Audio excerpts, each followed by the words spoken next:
بسم الله الرحمن وعلم أن كل ما شرط فيه العالمية وهو المؤنث بالتاء والمؤنث معنوي والعجمة والتركيب والاسم الذي فيه الألف والنون الزائدتان أو لم يشترط فيه ذلك واجتمع مع سبب واحد فقط وهو العلم المعدول ووزن الفعل إذا نكر صرفا. أما في القسم الأول فلبقاء الاسم بلا سبب وأما في الثاني فلبقائه على سبب واحد. عزیز طلبہ السلام علیکم ورحمۃ اللہ وبرکاتہ. ہدایت النحو کا آج کا سبق ہم پڑھ رہے ہیں.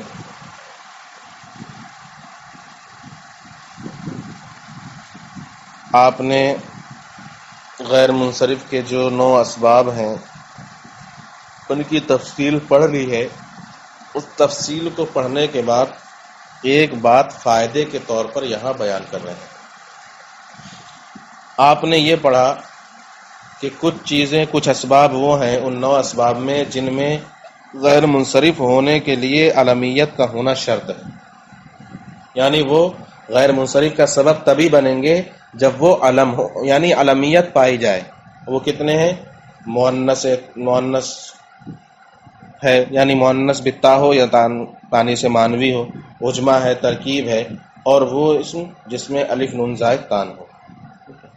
یہ ایسے اسباب ہیں کہ ان کے غیر منصرف کا سبب بننے کے لیے علم ہونا شرط ہے. اور شرط کا معاملہ یہ ہوتا ہے اذا فات الشرط فات المشروط، یعنی اگر یہ علم ہوں گے تب تو غیر منصرف کا سبب بنیں گے، اور اگر علم نہیں ہے تب غیر منصرف کا سبب نہیں بن سکتے.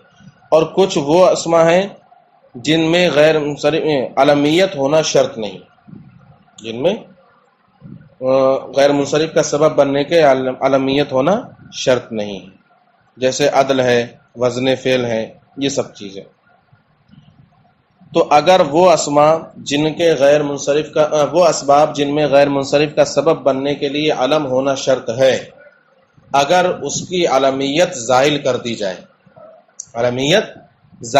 جائے، نکرہ کر دیا جائے، تو کلمہ کیا ہو جائے گا؟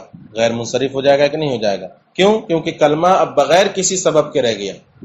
کلمہ بغیر سبب کے رہ گیا. 2 سبب پائے جا رہے تھے، ایک وہ سبب خود، یعنی مثال کے طور پر طلحہ میں 2 سبب ہیں، ایک تانیث بالتا اور ایک علمیت. اب اگر اس کی علمیت زائل کر دی جائے، ٹھیک ہے، تو ایک سبب خود ختم ہو گیا، علمیت زائل ہو گئی. اور تانیث بالتا میں یہ شرط تھی کہ یہ تبھی سبب بنے گا غیر منصرف کا جب اس کے اندر علمیت پائی جائے، اور شرط ختم ہو گئی، علمیت ختم ہو گئی، لہذا یہ جو سبب بننے کی صلاحیت تھی وہ بھی کیا ہو جائے گی؟ ختم ہو گئی. تو دونوں چیزیں ختم ہو گئی کہ نہیں ختم؟ اب کلمہ بغیر کسی سبب کے رہ گیا.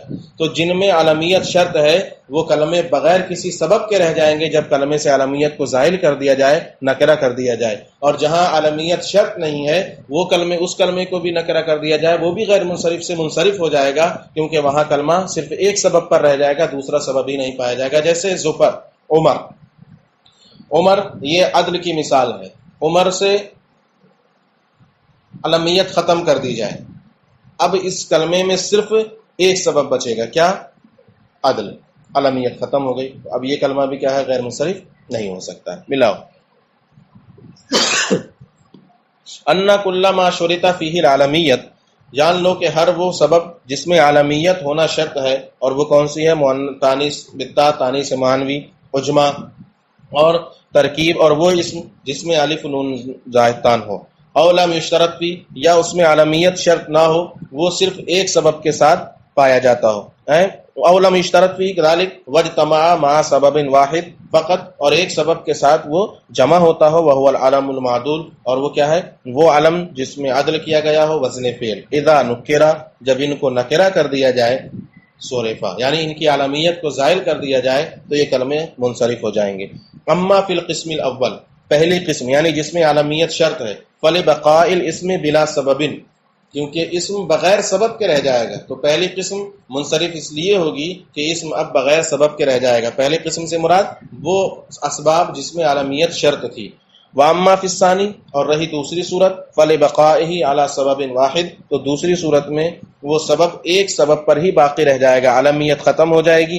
جیسے جاءنی طلحۃ، طلحۃ یہ غیر منصرف کی مثال ہوئی. اب اس سے علمیت ختم کر دیں تو کیا ہو جائے گا؟ وَطَلْحَةٌ آخر، اور ایک دوسرا طلحہ. اب یہ یہاں پر جو دوسرا طلحہ ہے طلحتن، اس سے کوئی معین مراد نہیں، عالمیت نہیں، بلکہ ایک عام بات، کوئی بھی طلحہ.